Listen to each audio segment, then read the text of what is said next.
ಇಲ್ಲ ಅಂತ ಅಲ್ಲಿ ಪಕ್ಕದವನು ಏನು ಅನ್ಕೊಂಡ್ಬಿಡ್ತಾನೋ ಅಂತ ಅವ್ನು ಏನು ಅನ್ಕೋತ ಅಲ್ವಾ, ಅವ್ರು ಏನಾರು ಅನ್ಕೊಂಡ್ಬಿಟ್ರೆ ಅಂತ. ಅದಕ್ಕೆ ಪುರಂದರದಾಸರು ಆರ ಗೊಡವೆ ಏನೋ ಅವನು ಏನಾರು ಅನ್ಕೊಳ್ಳಿ ನಿನಗೇನೋ ನರಕದ ಹಾದಿ ತಪ್ಪಿಪನೇನೋ, ಅದಕ್ಕೆ ನೀರಜಾಕ್ಷ ನಿರ್ಜರಪತಿ ಹರಿ ಎಂದು ಹಾರಿ ಚೀರಿ ಬೋರಿಡುತ್ತಲಿ ಕುಣಿಯೋ ನೀಚವೇನು ನಮ್ಮಚ್ಯುತ ನಂಗನಿಯ ಮೆಚ್ಚಿ ಕೊಟ್ಟಿದೆ ನಿನಗೆ ಹೆಚ್ಚಿನ ಪದವಿಯ ಅಲ್ವಾ. ಅದಕ್ಕೆ ಅವ್ರು ಹೇಳಿದ್ರು ಪುರಂದರದಾಸರು ಇರೋದು ಎರಡು ಆಪ್ಷನ್ನು. ಒಂದು ಭಗವಂತನ ನಾಮ ಹೇಳಿ ಕುಣಿ, ಇಲ್ಲ ಮನೇಲಿ ಹೆಂಡತಿ ಮಕ್ಕಳು ಹೇಳ್ದಂಗೆ ಕುಣಿ.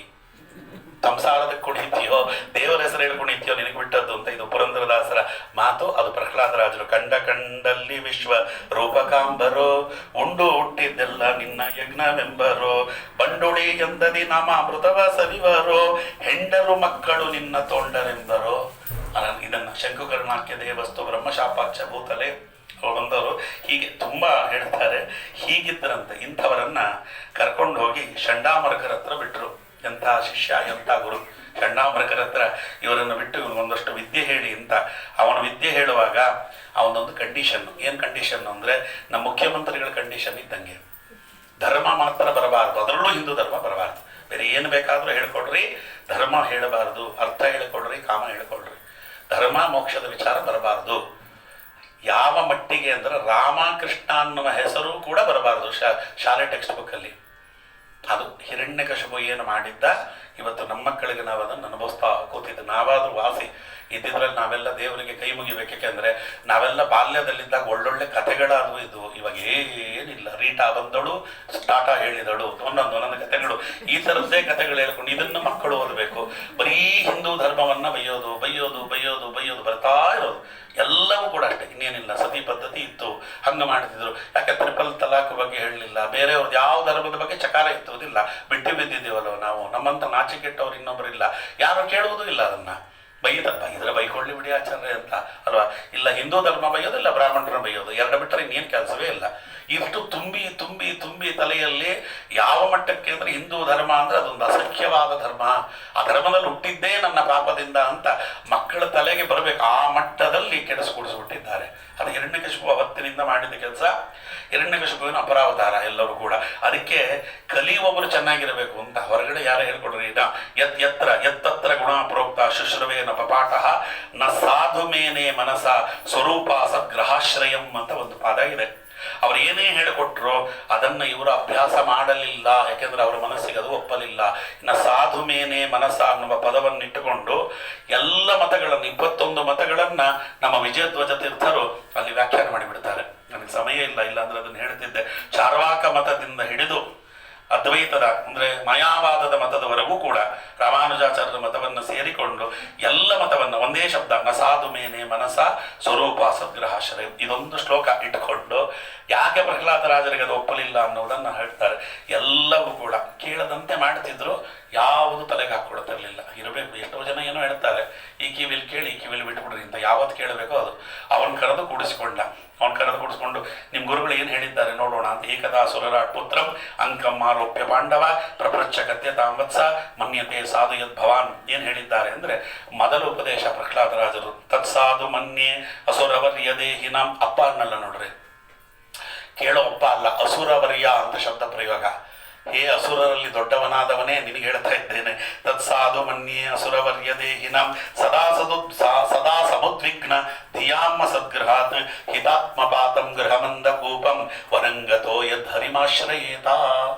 ಒಂದು ಹೇಳುತ್ತೇನೆ, ಏನು ದೈತ್ಯದ ಸಾರ್ವಭೌಮನಾದ ತಂದೆ, ಸಂಸಾರದಲ್ಲಿ ಶಬ್ದಾದ ವಿಷಯಗಳ ಬಂಧನ ನಮ್ಮನ್ನು ಪೀಡಿಸ್ತದಾದ್ದರಿಂದ ಹಿತಾತ್ಮಪಾತಂ ಗೃಹಮಂದ ಕೂಪಂ. ಗೃಹ ಅನ್ನುವುದು ಅಂಧಕೂಪದಂತೆ ಕಾಡುತ್ತದೆ. ಹಿತಾತ್ಮಪಾತಂ ನಮಗೆ ಹಿತ ಅಂತ ಕಾಣುವುದೆಲ್ಲ ಆತ್ಮಪಾತಕ್ಕೆ ಕಾರಣವಾಗ್ತದೆ. ಅದಕ್ಕೆ ವನಂಗತೋ ಯದ್ ಹರಿಮಾಶ್ರಯಿತ. ಮನೆ ಬಿಟ್ಟು ಹೊರಗೆ ಹೋಗಿ ವನವನ್ನು ಸೇರಿ ನೀನಲ್ಲಿ ಹರಿಯನ್ನು ಆಶ್ರಯಿಸು ಅಂತ ಹೇಳದಂಗೆ ಕಾಣ್ತದೆ. ಹಾಗೆ ಬರೆದು ಬಿಟ್ರೆ ಎಲ್ಲರೂ ಕೂಡ. ಅಂದರೆ ಎಲ್ಲ ಮನೆ ಬಿಟ್ಟು ಹೋಗ್ಬಿಡ್ಬೇಕು ಅಂತ ಅರ್ಥ ಏನಾಗದೆ. ಪ್ರಹ್ಲಾದರಾಜರೇ ಮನೆ ಬಿಟ್ಟು ಹೋಗಲಿಲ್ಲ, ಬೇರೆಯವ್ರು ಯಾಕೆ ಹೋಗೋದು? ಅದಕ್ಕೆ ವನ ಅನ್ನೋದಕ್ಕೆ ಏನರ್ಥ? ಸತ್ಯಧರ್ಮ ತೀರ್ಥ ಹೇಳಿದ್ರು ವನಂಗತೋ ಯದ್ ಹರಿಮಾಶ್ರಯೇತ ಅಂದರೆ ವನ ಅಂದರೆ ಗುಂಪು ಅಂತ ಅರ್ಥ. ಸಜ್ಜನರ ಸಂಘದಲ್ಲಿರು ಅಂತ ಹೇಳಿದ್ದಲ್ಲಿ. ವನಂಗತೋ ಅಂದರೆ ಒಂಟಿ ಪಿಶಾಚಿಯಂತೆ ಮನೆಯಲ್ಲಿ ಕೂತ್ಕೊಂಡು ತಲೆಯಲ್ಲಿ ತೋಚಿದ್ದನ್ನೆಲ್ಲ ಮಾಡಬೇಡ, ಸಜ್ಜನರ ಸಂಘದಲ್ಲಿದ್ದು ಭಗವಂತನನ್ನು ಕಾಣು ಅಂತ ಹೇಳಿದ್ದೆ ಹೊರತು ಬೇರೆದಲ್ಲ ಅಂತ. ಇದನ್ನು ಕೇಳಿದಾಗ ಅವನಿಗೆ ನಗು ಬಂತಂತೆ. ಮೊದಲನೇ ಸತಿ ತಳ್ಳಿಲ್ಲ, ನಗು ಬಂತವನು. ನಕ್ಕೇನು ಹೇಳಿದ ಗೊತ್ತಾ? ಜಗಾಸ ಬಾಲ ಬುದ್ಧಿ ಬಾಲ ನಮ್ ವಿದ್ಯತೆ ಪರಬುದ್ಧಿ ಹಿಂದವ. ದೇವತೆಗಳೆಂಥ ಮೋಸಗಾರರು ನೋಡ್ರಿ. ನನ್ನ ಮಗನ ತಲೆಯನ್ನು ಎಷ್ಟು ಚೆನ್ನಾಗಿ ಕೆಡಿಸಿದ್ದಾರೆ. ಏನ್ರೇ ನಿಮ್ಗೆ ಗೊತ್ತಾಗ್ಲಿಲ್ವಾ? ಅವ್ನು ಕರೆದು ಕೇಳ್ದ ಚಂಡಮಾರುತರನ್ನ, ನೀವು ಅಲ್ಲದೆ ಬೇರೆ ಯಾರೋ ಪಾಠ ಹೇಳ್ತಿದ್ದಾರೆ, ನನ್ನ ಮಗನ ತಲೆಯನ್ನ ನನ್ನ ಎದುರುಗಡೆ ನಿಲ್ಲಿಕ್ಕೆ ಹೆದರುವಂಥ ದೇವತೆಗಳು ತನ್ನ ಮಗನ ತಲೆಯನ್ನ ಕೆಡಿಸಿದ್ದಾರೆ. ಹೆಂಗೆ ಬಂತು ಇವನಿಗೆ ಪಾಠ? ಸ್ವಲ್ಪ ಯೋಚನೆ ಮಾಡ್ರಿ. ಮೊದಲನೇ ಸತಿ ಅದರಿಂದ ಕ್ಷಮಿಸಿದ್ದೇನೆ, ಮುಂದಿನ ಸತಿ ಕ್ಷಮಿಸಲ್ಲ, ಕರ್ಕೊಂಡು ಹೋಗಿ ಎಂದುಬಿಟ್ಟ. ಅವರು ಅಲ್ಲಿ ಕರ್ಕೊಂಡೋಗಿ ಏತಾವತ್ ಬ್ರಹ್ಮಣ ಯೋಕ್ತೋ ವೀರರಾಮ ಮಹಾಮತಿ ತನ್ನಿವೃತ್ಸ್ಯಾತ ಕುಪಿತಃ ಸುದೀನೋ ರಾಜಸೇವಕ. ಹಿಂಗಯ್ಯ ಬಂತು ನಿನಗೆ? ನಾವು ಒಂದು ಮಾತು ನಾರಾಯಣನ ಶಬ್ದ ಹೇಳಲಿಲ್ಲ. ಎಲ್ಲರೂ ಒಂದು ತಪ್ಪು ಹಾಡು ಬರ್ತದಲ್ಲಿ ಅಲ್ವಾ? ನಾರಸಿಂಹನೆಂಬುದೇವನ ಅಲ್ವಾ? ಅದು ಒಂದು ಹಾಡಲ್ಲಿ ಓಂ ನಮಃ ಶಿವಾಯ ಎನ್ನುತ್ತಲ್ಲಿ ಬರೆದು ತೋರಿಸೆಂದು ಹೇಳಲು ಅಂತ, ಅದು ಶುದ್ಧ ತಪ್ಪು ಪಾಠ. ಆಚಾರ್ಯರ ಮತಕ್ಕೆ ತದ್ವಿರುದ್ಧ. ನಾನು ಅವರು ಹಾಡೋ ಆಚಾರ್ಯರಿಗೂ ಹೇಳಿದೆ. ನಮೋ ಹಿರಣ್ಯಾಕ್ಷನೆನ್ನುತ್ತಲ್ಲಿ ಇಂತಿರೋದು ಪಾಠ, ಅದು ಪ್ರಾಚೀನ ಪಾಠ. ಓಂ ನಮಃ ಶಿವಾಯ ಅನ್ನುವುದು ಆಚಾರ್ಯರೇ ಕೊಟ್ಟ ಮಂತ್ರ ತಂತ್ರಸಾರ ಸಂಗ್ರಹದಲ್ಲಿ. ಓಂ ನಮಃ ಶಿವಾಯ ಅನ್ನುವ ಮಂತ್ರ ಆಚಾರ್ಯರು ದೇಯ ಪಂಚಮುಖೋ ರುದ್ರ ಸ್ಫಟಿಕ ಅಮಲ ಕಾಂತಿಮಾನ್ ಶಿವ ರುದ್ರದೇವರ ಜಪ ಅನ್ನುವುದು ವೈಷ್ಣವರಿಗೆ ಅತ್ಯಂತ ಅವಶ್ಯಕ ಅಂತ ಆಚಾರ್ಯರು ಹೇಳಿದ ಮೇಲೆ ಓಂ ನಮಃ ಶಿವಾಯ ಅಂತ ಬರೀ ಅವನು ನಾರಾಯಣ ಅಂತ ಬರದ ಅಂದ್ರೆ ಅದು ಆಚಾರ್ಯರ ಮತಕ್ಕೆ ವಿರುದ್ಧ ಅಲ್ವಾ? ಲಕ್ಷ್ಮೀನಾರಾಯಣ ಅಲ್ವಾ? ಅವನು ಓಂ ನಮಃ ಶಿವಾಯ ಅಂತ ಬರೀ ಅಂದ್ರೆ ಪ್ರಹ್ಲಾದರಾಜರು ಶಿವಾಂತರ್ಗತ ಭಾರತೀಯ ರಮಣ ಮುಖ್ಯ ಪ್ರಾಣಾಂತರ್ಗತ ಲಕ್ಷ್ಮೀ ನರಸಿಂಹ ಅಂತ ಬರೆದಿರೋರಲ್ಲಿ ಅಲ್ವಾ? ಅದಕ್ಕೋಸ್ಕರ ಅವೆಲ್ಲ ತಪ್ಪು ಪಾಠಗಳು. ಅವನು ರುದ್ರದೇವರನ್ನ ಅವನು ಎಲ್ಲಾದ್ರೂ ಅಪ್ಪಿ ಬ್ರಹ್ಮದೇವರೇ ಬೇಡ ಅಂತ ಹೇಳಿದ ಬಾಬಾ. ಅದಕ್ಕೆ ಓಂ ನಮಃ ಶಿವಾಯ ಅಲ್ಲ, ಅದು ನಮೋ ಹಿರಣ್ಯಾಕ್ಷನೆನ್ನುತ್ತಲಿ ಬರೆದು ತೋರಿಸೆಂದು ಪೇಳಲು ಅಂತಿರೋದದು. ಛಂದಸ್ಸು ಕೂಡ್ತದೆ. ಅದು ಯಾರೋ ಹಾಕಿದವರು ಹಂಗೆ ಹಾಕ್ತಾರೆ, ಇವರು ಅಷ್ಟೇ. ಹಾಗೆ ನಮ್ಮೊಂದು ಪದ ಇಲ್ವಾ? ತೂಗಿರ ರಾಯರ ತೂಗಿರ ಗುರುಗಳ, ಅದರಲ್ಲಿ ಯೋಗ ನಿದ್ರೆಯನ್ನು ಮಾಡ್ಬಾರ ಅಂತಿದೆ. ಅಲ್ಲಿ ಯೋಗ ನಿದ್ರೆ ಭಗವಂತ ಒಬ್ಬನೇ ಮಾಡೋದು, ಬೇರೆಯವ್ರು ಯಾರು ಮಾಡಲ್ಲ. ಎಲ್ಲಿ ರಾಯರು ಎಲ್ಲಿ ಭಗವಂತ, ಒಂದಕ್ಕೊಂದಕ್ಕೆ ಅರ್ಥ ಸಂಬಂಧ ಇಲ್ಲ. ಹಾಡುವಾಗ ಒಂದು ಸ್ವಲ್ಪ ಅದ್ರ ಬಗ್ಗೆ ಅದಕ್ಕೆ ಚಿಂತನೆಗಳಿಲ್ಲ. ಬಾಯಿ ಬಂತು ಹಾಡೋದು, ಯಾರೋ ಬರೆದ್ರು ಯಾರೋ ಹಾಡಿದ್ದು. ಅದಕ್ಕೆ ಜಗನ್ನಾಥದಾಸರು ಬರೀತಾರ ಆ ಥರ ಎಲ್ಲಾದ್ರೂ ಯೋಗ ನಿದ್ರೆ ಮಾಡ್ತಾರ ಅಂತ? ಖಂಡಿತ ಸಾಧ್ಯ. ಯೋಗ ನಿದ್ರೆ ಭಗವಂತ ಒಬ್ಬನೇ ಮಾಡೋದು, ಬೇರೆಯವರಿಲ್ಲ ಅಲ್ವಾ? ಹಾಗಾಗಿ ಕೆಲವನ್ನ ತಿದ್ದುಕೊಳ್ಬೇಕಾಗ್ತದೆ. ಇಲ್ಲ ಏನಾಗುತ್ತೆ, ಹಾಡು ಹೇಳಿ ಪಾಪ ಕಟ್ಟಿಕೊಳ್ಳೋದು, ಕೀರ್ತನೆಗಳನ್ನು ಹೇಳಿ ಪಾಪ ಕಟ್ಕೊಳ್ಳೋದು ಅಂದ್ರೆ ಇದರಲ್ಲ. ಇದಕ್ಕೋಸ್ಕರ ಅದನ್ನ ಇಲ್ಲಿ ಹೇಳಬೇಕಾಯ್ತು. ಹೋದ ಕಡೆ ಎಲ್ಲ ಹೇಳ್ತೇನೆ ಅದನ್ನ. ದಯವಿಟ್ಟು ಹಾಗೇನಾದ್ರು ಹಾಡಬೇಕಾದ್ರೆ ಅದು ತಿದ್ದುಕೊಳ್ಳ್ರಿ. ನಮೋ ಹಿರಣ್ಯಾಚ ನಾನು ಅವ್ರಿಗೆ ಹೇಳಿದೆ, ದಯವಿಟ್ಟು ನೀವು ಹಾಡುವಾಗ ಅದ ಹೆಸರು ಹೇಳಲ್ಲ. ಏನ ಯೋಗ ನಿದ್ರೆ ಅಲ್ಲ ಅದು, ಯೋಗ ನಿದ್ರೆ ಅಲ್ಲ ಅದು. ಅದು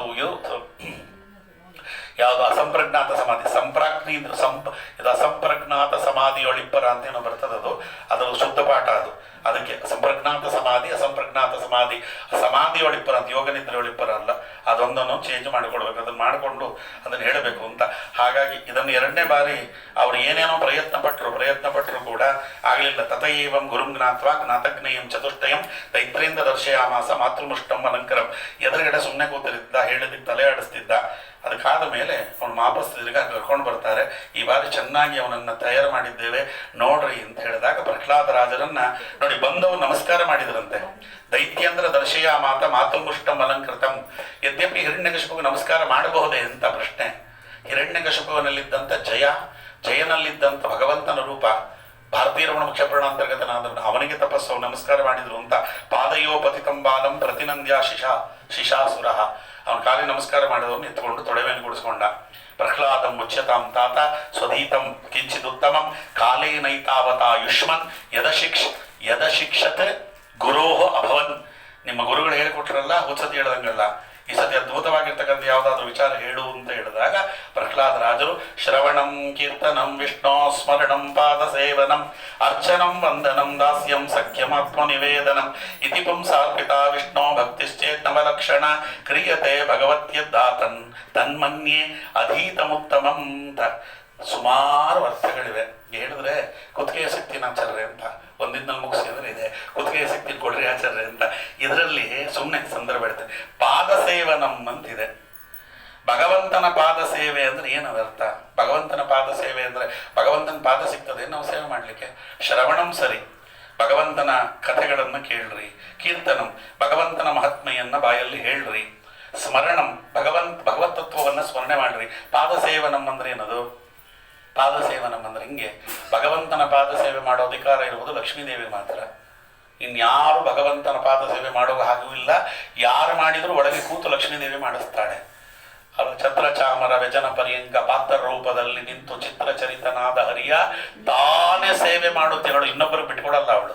ಹಾಗೆಲ್ಲ ಇಲ್ಲಿ ಪಾದ ಸೇವೆ ಅಂದ್ರೆ ಏನು ಅಂತ ಅದಕ್ಕೆ ಅರ್ಥ ಬರೀತಾರಲ್ಲಿ ವಿಜಯಧ್ವಜರು. ಪಾದಾಭ್ಯಾಂ ಸೇವನಂ ಅಂತ ಅರ್ಥ. ಪಾದ ಸೇವನೆ ಅಂದ್ರೆ ಏನು ಗೊತ್ತಾ? ಭಗವತ್ಪಾದರ ಸೇವೆ ಅಂತ ಅರ್ಥ. ಭಗವಂತನ ಪಾದ ಅಂದರು ಜ್ಞಾನಿಗಳು ಅಂದ್ರು ಒಂದೇ ಅರ್ಥ. ಅದಕ್ಕೆ ಶ್ರೀಮದಾನಂದ ತೀರ್ಥ ಭಗವತ್ಪಾದರು. ಭಗವತ್ಪಾದರು ಅಂದ್ರೆ ಭಗವಂತನ ಭಕ್ತರು ಅಂತ. ಭಗವಂತನ ಭಕ್ತರ ಸೇವೆ ಅದು ಭಗವಂತನ ಪಾದ ಸೇವೆ ಅಂತ ಒಂದರ್ಥ. ಪಾದಗಳಿಂದ ಮಾಡುವ ಸೇವೆ ಅಂತ. ಪಾದಗಳಿಂದ ಮಾಡುವ ಸೇವೆ ಅಂದ್ರೆ ಏನು? ಪ್ರದಕ್ಷಿಣೆ, ತೀರ್ಥಯಾತ್ರೆ, ನರ್ತನ, ಇದು ಪಾದಗಳಿಂದ ಮಾಡುವ ಸೇವೆ ಅಂತ ಒಂದರ್ಥ. ಪಾದ ಸೇವೆ ಅಂದ್ರೆ ಭಗವಂತನ ಭಕ್ತರ ಸೇವೆ ಅಂತ ಅರ್ಥ ಅಲ್ವಾ? ಅದಕ್ಕೋಸ್ಕರ ಹೇಳಿದ್ದು ಸರ್ವಕಾಲದಲ್ಲಿ ಭಗವಂತನ ನಿರಂತರ ಪಾದ ಸೇವೆ ಮಾಡುವವಳು ಲಕ್ಷ್ಮೀದೇವಿ. ಬೇರೆಯವರಿಗೆಲ್ಲ ಅವೆಲ್ಲ ಆತ್ಮನಿವೇದನಂ ಅಂತಿದೆ ಅಲ್ಲಿ. ಆತ್ಮನಿವೇದನಂ ಅಂದ್ರೆ ಆತ್ಮನಿವೇದನಂ, ಆತ್ಮ ನಿವೇದನಂ ಅಂತ ಎರಡು ಬೆಳೆಸ್ತಾರೆ. ಕಷ್ಟ ಹೇಳುವುದಿದ್ರೆ ಆತ್ಮನಿವೇದನಂ, ಭಗವಂತನ ಮುಂದೆ ಮಾತ್ರ ಕಷ್ಟ ಹೇಳಿಕೊಳ್ಳ್ರಿ, ಕಂಡವರ ಮುಂದೆ ಕಷ್ಟ ಹೇಳಿಕ್ ಹೋಗ್ಬೇಡ್ರಿ. ಯಾಕೆಂದ್ರೆ ಯಾರು ನಿಮ್ಮ ಕಷ್ಟಕ್ಕೆ ಸ್ಪಂದಿಸುವುದಿಲ್ಲ. ಸುಮ್ಮನೆ ಸಂದರ್ಭ ಬಂತು ಅಂತ ಒಂದು ಮಾತು ಹೇಳಿ ಮುಂದಕ್ಕೆ ಹೋಗಿಬಿಡ್ತೇನೆ.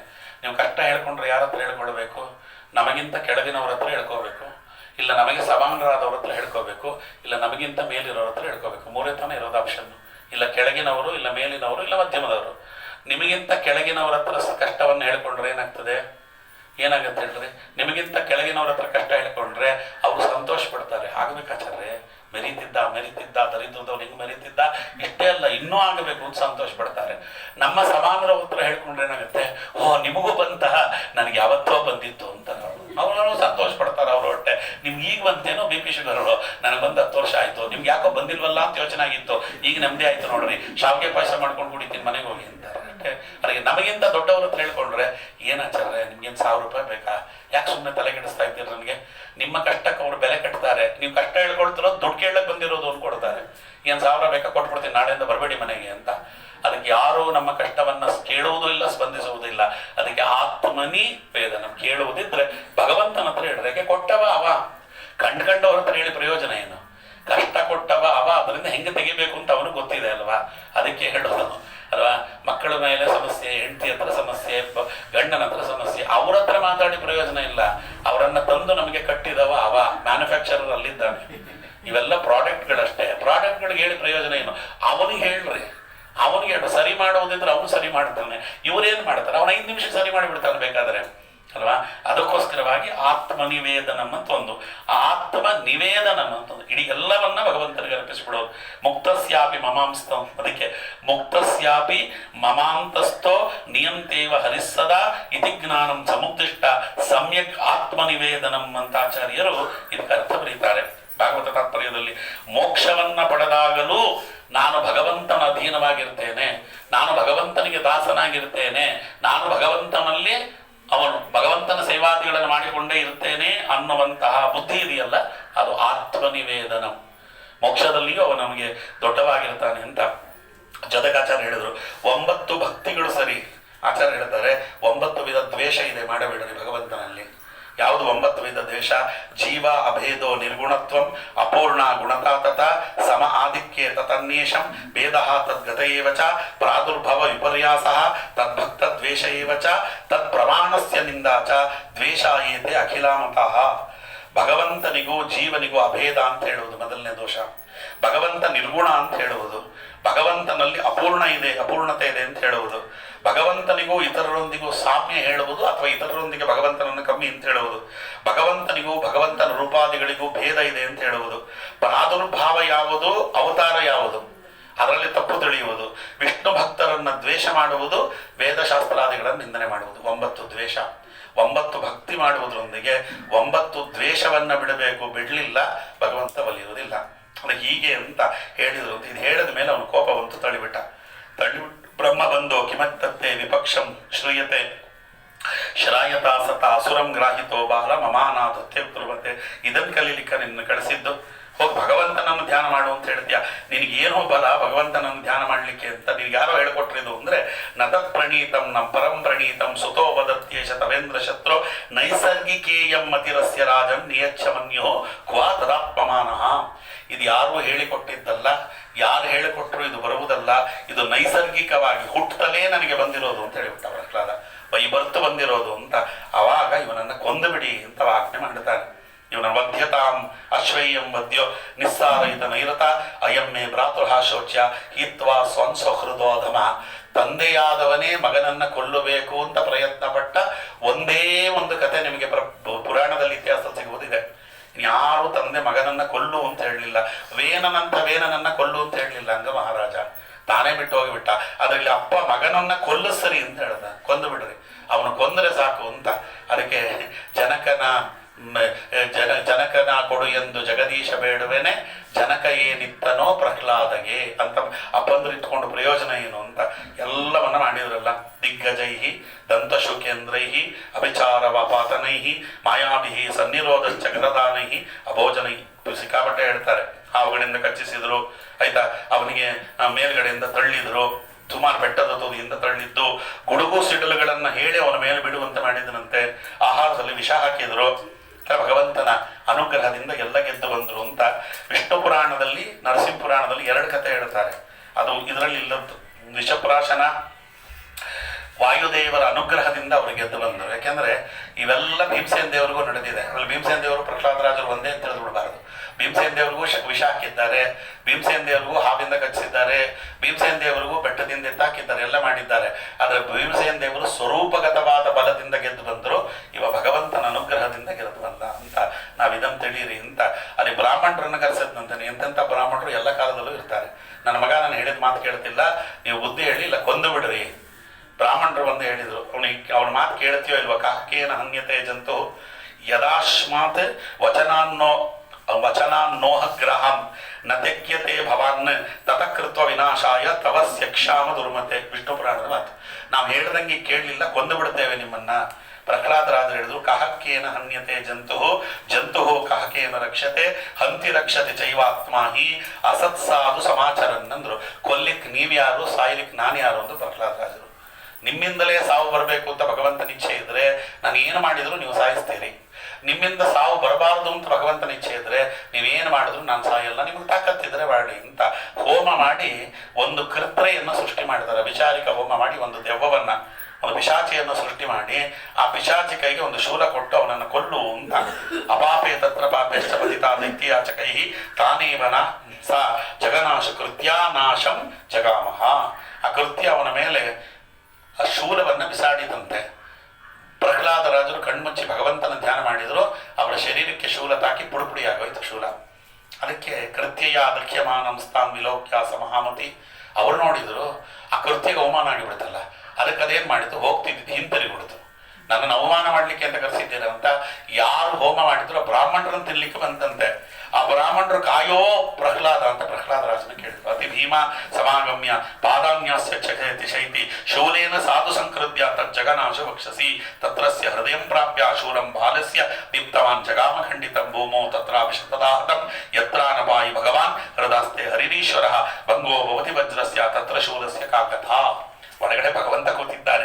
ಒಂದು ಶೂಲ ಏನ್ ಮಾಡ್ತದೆ ಅಂತ ವಾಪಸ್ ಇವ್ರು ತಿನ್ಲಿಕ್ಕೆ ಬಂದ್ರೆ ಪ್ರಹ್ಲಾದರಾಜರನ್ನ ಕೇಳಿದ್ರಂತೆ. ಯಥಾ ಸರ್ವೇಶು ಭೂತೇಶು ಸರ್ವವ್ಯಾಪಿ ಜಗದ್ಗುರು ವಿಷ್ಣುರೇವ ತಥಾ ಸರ್ವೇ ಜೀವಂತ್ವೇತೆ ಪುರೋಹಿತಲ್ಲ. ನನ್ನನ್ನು ಕರೆಯೋವತ್ತು ದೇವರನ್ನು ಕರೀರಿ, ಕಾಪಾಡ್ತಾನೆ. ಅವ ಎಲ್ಲ ಕಡೆ ಇರುವವನು. ಪ್ರಹ್ಲಾದ ಅಂತ ಕರೀತಿರಲ್ಲ ಅಂತ ನಾವು ದೇವ್ರನ್ನ ಕರೀಲಿಕ್ಕೆ ಬರಲ್ಲಪ್ಪ, ನೀನು ಕರೆಯೋದ್ರಲ್ಲಿ ಎಕ್ಸ್ಪರ್ಟ್ ಅಲ್ವಾ, ನೀನು ಕೇಳು, ಭಗವಂತ ಕೇಳ್ತಾನೆ ಎಂದಾಗ ಸ್ವಾಮಿ ಅವರನ್ನು ಕ್ಷಮಿಸಿಬಿಡು ಅಂದ ಪ್ರಹ್ಲಾದರಾಜರು. ಬಹಳ ಕರುಣಾಶಾಲಿಗಳು. ಕ್ಷಮಿಸಬೇಕೇನೋ ಪ್ರಹ್ಲಾದ ಅಂದ್ರು. ಏನೋ ದುಡ್ಡನಾಸೆಗೆ ಮಾಡಿಬಿಟ್ಟಿದ್ದಾರೆ ಪ್ರಭು, ಬಿಟ್ಟುಬಿಡೋರು. ಸ್ವರೂಪತಃ ಅವರೇನು ಕೆಟ್ಟವರಲ್ಲ, ಏನೋ ಒಂದಷ್ಟು ದುಡ್ಡನಾಸೆಗೆ ಮಾಡಿಬಿಟ್ಟಿದ್ದಾರೆ, ಇನ್ನೊಮ್ಮೆ ಈ ಥರ ಮಾಡಬೇಡಿ ಅಂತ ಹೇಳಿ ಅವನು ಆ ಪ್ರಹ್ಲಾದರಾಜರ ಕೃಪಾದೃಷ್ಟಿಯಿಂದ ಅದು ಸುಟ್ಟು ಬೂದಿ ಆಯಿತು, ಕೃತ್ಯ ಸುಟ್ಟು ಬೂದಿ ಆಯಿತು. ಬ್ರಾಹ್ಮಣರೆಲ್ಲ ಅವನು ನಮಸ್ಕಾರ ಮಾಡಿ ನಿನ್ನ ಮಗ ಎಂಥವನು ಗೊತ್ತಾ ಹಿರಣ್ಯಕಶಿಪು, ನಮ್ಮ ಜೀವ ಉಳಿಸ್ಬಿಟ್ಟ ಅಂತ ಹೇಳಿಬಿಟ್ಟು ಹೋಗಿಬಿಟ್ರು. ಇದಾಯಿತು. ಇದಾದ್ಮೇಲೆ ವರುಣದೇವರು ಮೇಲಿಂದ ವರ್ಣಪಾಶದಿಂದ ಕಟ್ಟಿ ಒಳಗಡೆ ಹಾಕಿದ್ರಂತೆ. ವರುಣದೇವರು ಎತ್ಕೊಂಡು ಬಂದು ಅವ್ನು ಈಚೆ ಕಡೆಗೆ ಇಟ್ಬಿಟ್ರು. ಅಲ್ಲಿ ಒಳಗಡೆ ಅಲ್ಲೋಲ ಕಲ್ಲೋಲವಾಗಿ ಬಿಡ್ತು. ಯಾವಾಗ ಈಚೆ ಕಡೆ ಇಟ್ಟರು ಇವರಿಗೆ ಎಚ್ಚರ ಆಯ್ತಂತೆ. ನೀವು ಏನು ಅಂತ ಕೇಳಿದ್ರು. ಅದಕ್ಕೆ ವರುಣದೇವರು ಹೇಳಿದ್ರು, ನಿನ್ನನ್ನು ಒಳಗಡೆ ಇಟ್ಕೊಳ್ಲಿಕ್ಕಾಗಲ್ಲಪ್ಪ, ಅಗ್ನಿ ಸದೃಶನಾದವು ನೀನು, ಅದಕ್ಕೆ ಭಗವಂತ ಹೊರಗಡೆ ಇಡು ಅಂತ ಹೇಳಿದ. ತ್ವಂಪಶಸಿ ಸದಾ ಧನ್ಯಾನ್ ತತ್ರೋಪಾಸ್ತಂ ಪ್ರಯಚ್ಛಮೆ ಉಕ್ತ್ವೇದಿ ಪಾದವನತಾಂ ತೂರ್ಣಿಮುತ್ಪಾಪ್ಯ ಸಾಗರ ಪ್ರಹ್ಲಾದ ಪ್ರಾಪ ಯೋಗೇಂದ್ರ ತ್ವಂಪಶ್ಯಸಿ ಸದಾ ಹೃದಿ. ಅದಕ್ಕೆ ಅವ ಹೇಳಿದ, ನಿಮ್ಮೊಳಗಲ್ವಾ ಭಗವಂತ ವಾಸ ಮಾಡೋದು, ವರುಣದೇವರು ಸಮುದ್ರದೊಳಗಲ್ವಾ, ನೀವು ಭಗವಂತನನ್ನು ತೋರಿಸಿ ನಾನು ಹೊಟ್ಟೋಗ್ಬಿಡ್ತೇನೆ, ನೀವು ಭಗವಂತನನ್ನು ತೋರಿಸಿ ಹೊಟ್ಟೋಗ್ಬಿಡ್ತೇನೆ. ಇಲ್ಲ ನಾನು ಇಲ್ಲೇ ಕೂತಿರ್ತೇನೆ ಹೋಗುವುದಿಲ್ಲ ಅಂತ ಅಲ್ಲೇ ಕೊಡ್ತಾನೆ. ಅದಕ್ಕೆ ನೀನು ಪ್ರಾರ್ಥನೆ ಮಾಡಪ್ಪ, ಬರ್ತಾನೆ. ನಿನಗೆ ಬರದೇ ಇದ್ರೆ ಯಾರಿಗೆ ಬರ್ತಾನಯ್ಯ, ನೀನು ಪ್ರಾರ್ಥನೆ ಮಾಡು ಅಂತ ಹೇಳಿದ್ರು. ಭಗವಂತನನ್ನ ಕುರಿತು ಪ್ರಾರ್ಥನೆ ಮಾಡಿದ ಪ್ರಹ್ಲಾದರಾಜರು. ಭಗವಂತನ ತುಂಬಾ ದೊಡ್ಡದಿದೆ. ಭಗವಂತನನ್ನ ಕುರಿತು ಪ್ರಾರ್ಥನೆ ಮಾಡಿದಾಗ ಸ್ವಾಮಿ ಕಾಣಿಸಿಕೊಂಡನಂತೆ ಅಲ್ಲಿ. ನೋಡಿ, ಆಯೋಗ್ಯಾಂ ಆತ್ಮನಂ ಇತೀಶ ದರ್ಶನೆ ಸಮನ್ಯಮಾನಃ ತದಾನಾಪ್ತಿ ಕಾತರಃ ಉದ್ವೇಗ ದುಃಖಾರ್ಣವ ಮಗ್ನ ಮನಸಃ ಶ್ರುತಾಶ್ರುಧಾರೋ ನೃಪಮೂರ್ಛಿತೋ ಅಪತತ್. ಕಡೆಗೆ ಪ್ರಾರ್ಥನೆ ಮಾಡ್ತಾ ಮಾಡ್ತಾ ಕಣ್ಣೀರು ಧಾರೆ ಹರಿಸಿ ಕೆಳಗೆ ಬೀಳುವುದರಿಂದ ಭಗವಂತ ಪ್ರತ್ಯಕ್ಷನಾಗಿ ಅವರನ್ನ ತೊಡೆ ಮೇಲೆ ಕೂಡಿಸಿಕೊಂಡ, ಅವರ ಸ್ಪರ್ಶ ಮಾಡಿದ.